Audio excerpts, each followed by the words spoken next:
సమంత నటిగా ఎంత గుర్తింపు ఉందో అందరికీ తెలిసిందే. సమంత షేర్ చేసిన ఈ వీడియో ఇప్పుడు నెట్టింట్లో వైరల్ అవుతుంది. తనకు సంబంధించిన ఒక వీడియోని షేర్ చేస్తూ ఎమోషనల్ పోస్ట్ పెట్టింది.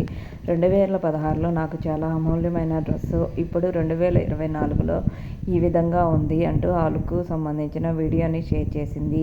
ఆ వీడియో షేర్ చేసిన కొద్ది సమయంలోనే ఇది వైరల్గా మారింది. దానికి కారణం సమంత, నాగ చైతన్య పెళ్లి అప్పుడు హిందూ అలాగే క్రిస్టియన్ పద్ధతిలో ఇద్దరికీ వివాహం జరిగిన సంగతి తెలిసిందే.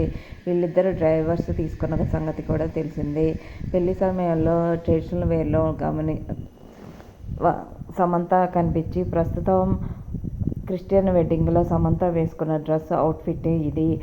క్రిస్టియన్ పద్ధతిలో వేసుకున్న అవుట్ఫిట్ని బజాజ్ వాళ్ళకి ఇచ్చాను. వాళ్ళ లుక్ ఇప్పుడు మీరే గమనించండి అంటూ బ్లాక్లో పూర్తిగా అవుట్ఫిట్ని వైట్ అవుట్ఫిట్ని మార్చి ఆ లుక్కు సంబంధించిన ఫొటోస్ని షేర్ చేసి